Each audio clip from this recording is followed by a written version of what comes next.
Jika bumi adalah sebuah buku cerita, maka Sulawesi adalah bab paling ajaib yang pernah ditulis. Sebuah kisah yang tidak mengikuti alur biasa, melainkan melompat bebas, penuh kejutan, dan nyaris tak terduga. Di saat pulau-pulau lain berbagi tokoh yang serupa, Sulawesi memilih jalannya sendiri. Mengasingkan diri dalam sunyi selama jutaan tahun, lalu melahirkan makhluk-makhluk yang terasa seperti karya eksklusif alam. Tak tertiru, tak tergantikan, dan tak ditemukan di belahan dunia manapun. Disinilah evolusi bekerja seperti seniman perfeksionis, memahat setiap detail dengan presisi yang sabar. Dari anoa kerbau kerdil penjaga rimba, tarsius dengan mata yang membesar melampaui proporsi, hingga hewan yang berperilaku melampaui naluri biasa. Dan seperti setiap kisah besar, bab ini dipenuhi oleh tokoh-tokoh unik yang masing-masing membawa perannya sendiri di panggung rimba Sulawesi. Di balik rimbunnya hutan Sulawesi saat senja mulai meluruh, hiduplah sang penjaga malam yang mungil. Namanya Tarsius, makhluk sekepalan tangan yang menyimpan sejuta rahasia di balik bola matanya yang keemasan. Mata itu bukan sekadar hiasan. Ia adalah alat navigasi tajam yang menangkap cahaya di pekatnya rimba, jendela dunia bagi mereka yang merajai kegelapan. Ukurannya bahkan lebih besar dari otaknya sendiri, menangkap setiap pendar cahaya yang luput dari pandangan manusia. Namun karena matanya yang besar dan tak mampu bergerak bebas, alam memberinya anugerah lain yang tak kalah luar biasa, leher yang dapat berputar hingga 180 derajat. Memungkinkan ia mengintip bahaya tanpa perlu menggerakkan tubuhnya. Keunikan itu berpadu dengan kemampuan fisiknya yang mencengangkan. Namanya sendiri berasal dari tulang tarsus yang memanjang, penopang kaki belakangnya yang luar biasa panjang. Dengan kaki yang bisa mencapai 2 kali lipat ukuran tubuhnya, ia menjelma menjadi pelompat ulung. Dalam satu lecutan, ia mampu melesat hingga 3 meter. Berpindah dari dahan ke dahan secepat kilat untuk memburu serangga yang menjadi santapan utamanya.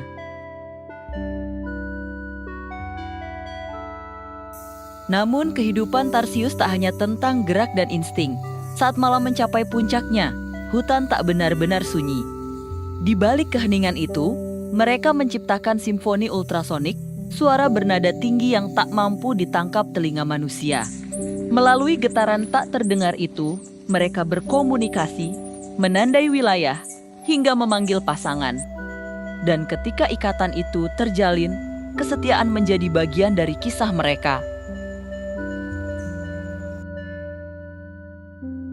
Di jantung Pulau Sulawesi, alam menyimpan sebuah rahasia besar tentang burung yang menantang segala logika kehidupan. Ia adalah Maleo, sang penguasa kesetiaan yang mengukir takdirnya bukan di dahan pohon, melainkan di kedalaman tanah. Di kepalanya, bertahta sebuah jambul hitam keras, sebuah kompas termal ajaib pelacak panas bumi paling canggih.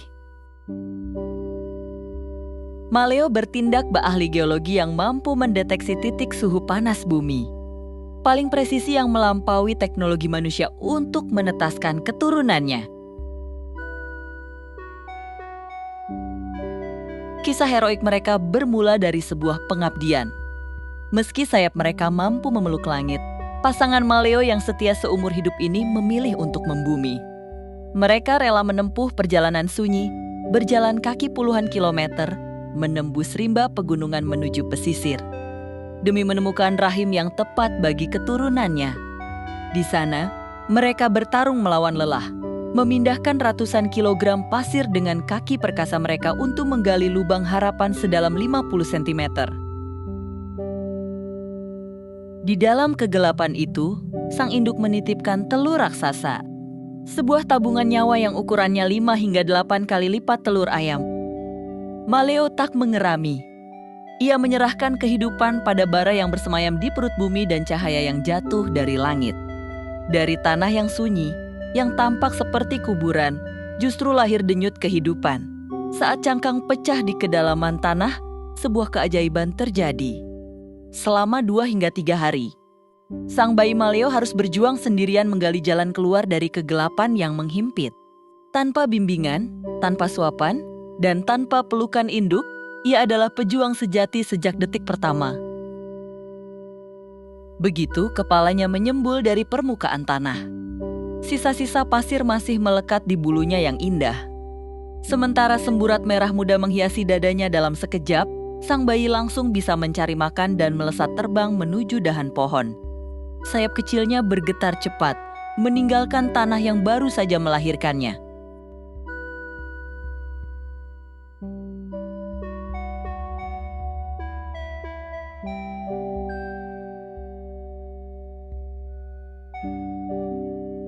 Ketika fajar menyingsing di atas kanopi hutan Sulawesi, sebuah rahasia purba mulai terbangun. Di antara akar raksasa dan kabut pegunungan yang dingin, melangkah sesosok makhluk yang seolah keluar dari lembaran mitologi. Ia mungil namun perkasa, penyendiri namun penuh wibawa. Inilah Anoa, sang kerbau kerdil yang menjadi bukti nyata betapa ajaibnya evolusi di tanah Nusantara. Ia adalah denyut nadi hutan Sulawesi yang sunyi, sebuah mahakarya alam yang tak terbantahkan. Anoa adalah kerbau yang menolak menjadi raksasa. Ia adalah kerbau yang menyusut hingga hanya setinggi bahu orang dewasa, meski berkerabat dekat dengan kerbau air. Anoa memilih jalur evolusi yang berbeda. Ia adalah bukti keajaiban endemisme Sulawesi, di mana isolasi geografis menciptakan makhluk unik yang tidak akan Anda temukan di sudut bumi manapun, selain di Pulau Sulawesi dan Buton. Berbeda dengan kerbau ternak yang memiliki tanduk lebar ke samping, Anoa memiliki tanduk lurus, runcing, dan mengarah ke belakang. Ini adalah desain alam yang jenius. Tanduk ini mudahkan Anoa menembus semak-semak hutan yang sangat rapat tanpa tersangkut, sekaligus menjadi senjata mematikan saat merasa terancam. Jika kerbau biasa hidup berkelompok dalam kawanan besar, Anoa adalah sang soliter. Ia lebih suka berkelana sendirian di kedalaman hutan primer, menyusuri tebing-tebing curam pegunungan, atau berendam di rawa-rawa dataran rendah. Sifat pemalu dan waspadanya membuat Anoa sulit ditemui, seolah ia adalah hantu penjaga hutan yang suci. Menariknya, Anoa memiliki kegemaran unik. Ia mencari sumber air garam atau air laut. Mereka membutuhkan asupan mineral tambahan untuk membantu pencernaan dan kesehatannya. Di beberapa wilayah pesisir, Anoa terkadang terlihat turun ke pantai hanya untuk menjilat garam dari air laut atau batuan. Anoa terbagi menjadi 2 spesies, Anoa dataran rendah yang berbulu tipis, dan Anoa pegunungan yang berbulu tebal bak domba untuk menahan dingin. Keduanya adalah saksi bisu sejarah alam yang kini tengah berjuang melawan kepunahan. Dengan jumlah yang tersisa kurang dari 2.500 ekor, setiap jejak kakinya di tanah Sulawesi adalah warisan dunia yang tak ternilai harganya.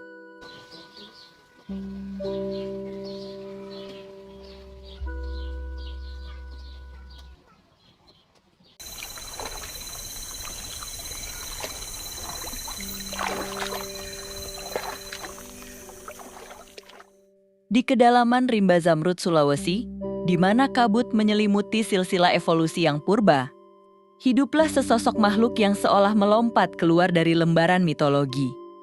Ia adalah pengembara sunyi yang menyandang gelar babi rusa, sebuah anomali alam yang menantang nalar dan memikat jiwa para petualang.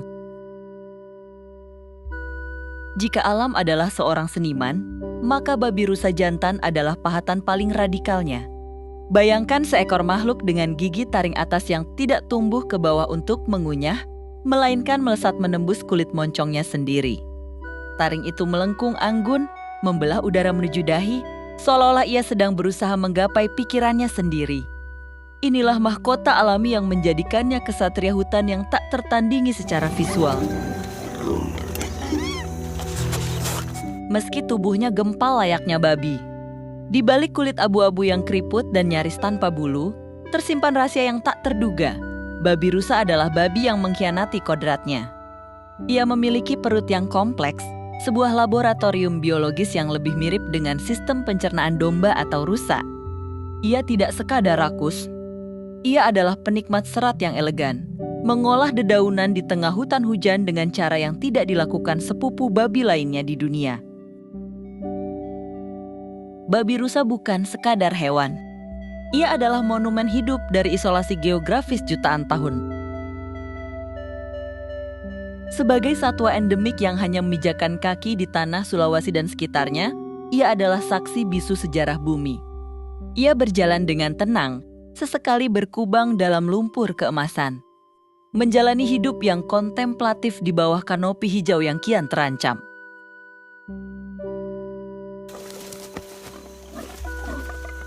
Namun, mahakarya ini sedang berada di ambang sirna. Taring yang indah itu tak mampu melindunginya dari senyapnya jerat dan hilangnya rumah mereka.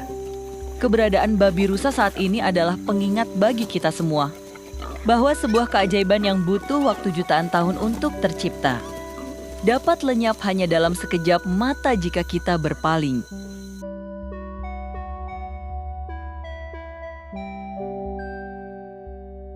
Jika babi rusa adalah satria ganjil di lantai hutan, maka Julang Sulawesi adalah raja di raja yang menguasai cakrawala Celebes. Ia adalah simfoni warna dan kesetiaan yang terbang membelah kanopi. Julang Sulawesi adalah definisi kemegahan visual. Bagaimana tidak? Ia adalah burung raksasa dengan bentang sayap yang kuat. Mengenakan helm atau kaskus besar berwarna merah menyala pada jantan dan kuning keemasan pada betina. Helm ini bukan sekadar hiasan. Ia adalah kotak resonansi yang membuat suara kepakan sayapnya terdengar seperti deru mesin dari kejauhan, bahkan sebelum sosoknya terlihat di balik rimbunnya daun. Kisah cinta Julang Sulawesi adalah salah satu yang paling dramatis di dunia fauna. Mereka adalah penganut setia monogami. Saat musim berbiak, sang betina mengurung diri di dalam lubang pohon besar. Lalu menutup pintu, masuknya dengan campuran lumpur dan kotoran hingga hanya menyisakan celah sempit. Di sanalah ia bertaruh nyawa demi telurnya. Sepenuhnya bergantung pada sang jantan yang setia membawakan makanan setiap hari melalui celah kecil tersebut. Jika sang jantan gugur di tengah hutan, sang betina dan anaknya pun akan menghadapi takdir yang sama di dalam gelapnya sarang. Tanpa Julang Sulawesi, hutan Sulawesi mungkin tak akan serimbun sekarang. Ia dijuluki sebagai petani hutan karena kemampuannya menjelajah hingga puluhan kilometer setiap hari untuk memakan buah-buahan. Biji-biji buah yang ia telan akan keluar bersama kotorannya di tempat yang jauh, menyemai kehidupan baru di penjuru rimba. Ia adalah arsitek ekosistem yang menjaga keberlanjutan hijau Nusantara. Bagi masyarakat lokal seperti di Minahasa atau Gorontalo, Julang Sulawesi bukan sekadar burung. Ia dianggap sebagai burung sakral dan simbol nilai-nilai luhur leluhur. Sosoknya yang gagah sering dianggap sebagai burung raja yang melambangkan kekuatan, kesetiaan, dan persatuan. Kehadirannya di langit adalah pertanda bahwa hutan masih memberikan napas kehidupan bagi semua makhluk di bawahnya.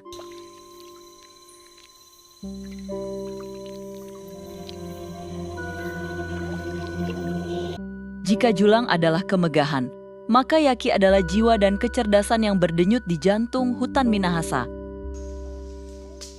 Yaki adalah definisi gaya di dunia primata. Seluruh tubuhnya dibalut rambut hitam pekat sehitam arang, memberikan kesan misterius namun elegan. Namun, daya tarik utamanya terletak pada jambul jabrik di atas kepalanya. Sebuah tatanan rambut alami yang tegak berdiri, seolah ia selalu siap menghadiri perjamuan agung di tengah rimba. Matanya yang coklat kemerahan menatap tajam, memancarkan kecerdasan yang hampir menyerupai manusia. Berbeda dengan banyak primata lainnya, Yaki memiliki wajah yang sangat ekspresif. Mereka memiliki otot wajah yang kompleks untuk menunjukkan berbagai emosi. Salah satu ciri khasnya adalah kemampuan mereka untuk tersenyum, meskipun dalam bahasa monyet. Memperlihatkan gigi sering kali merupakan tanda tunduk atau menyapa kawan. Yaki hidup dalam kelompok besar yang sangat terorganisir. Mereka adalah makhluk sosial yang luar biasa. Mereka menghabiskan waktu berjam-jam untuk saling merawat rambut atau grooming sebagai cara memperkuat ikatan persaudaraan.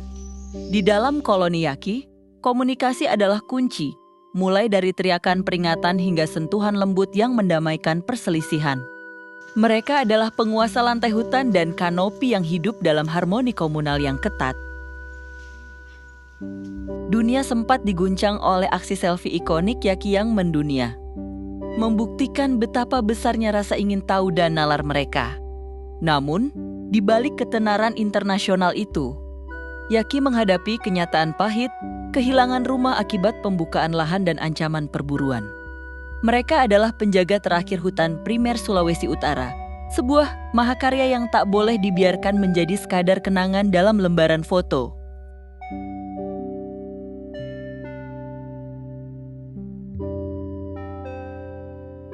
Jika Yaki adalah energi yang meluap, maka kuskus adalah meditasi yang berjalan di atas dahan. Kuskus beruang adalah teka-teki visual. Namanya menyandang beruang karena rambutnya yang lebat, kasar, dan berwarna kehitaman menyerupai beruang kecil. Namun ia sebenarnya adalah seorang marsupial hewan berkantung. Ia adalah bukti hidup betapa ajaibnya ciptaan yang maha kuasa. Sebuah perpaduan antara wajah yang tenang mirip kukang. Bulu layaknya beruang, namun memiliki kekerabatan lebih dekat dengan kanguru di Australia. Keunikan utama kuskus terletak pada ekornya yang prehensil. Ekor panjang yang kuat ini tidak hanya berfungsi sebagai penyeimbang, melainkan bertindak seperti tangan kelima. Ia akan melilitkan ekornya dengan erat pada dahan pohon saat ia meraih dedaunan paling ujung, memberikan rasa aman di ketinggian kanopi. Di dunia kuskus, ekor adalah jangkar kehidupan. Di tengah hiruk-pikuk hutan, kuskus beruang adalah pengikut aliran lambat. Ia adalah hewan arboreal yang sangat tenang. Ia menghabiskan sebagian besar waktunya untuk beristirahat dan mencerna dedaunan yang rendah energi. Gerakannya yang lamban dan penuh perhitungan bukanlah tanda kelemahan, melainkan strategi bertahan hidup yang elegan untuk menghemat energi di bawah naungan pohon-pohon raksasa. Berbeda dengan burung julang yang riuh, kuskus beruang adalah penjaga rahasia. Ia seringkali hanya terlihat sebagai siluet gelap di antara rimbunnya daun. Kehadirannya adalah indikator kesehatan hutan primer. Jika kuskus masih terlihat melilitkan ekornya di dahan-dahan tinggi, itu tandanya napas hutan Sulawesi masih terjaga kesuciannya.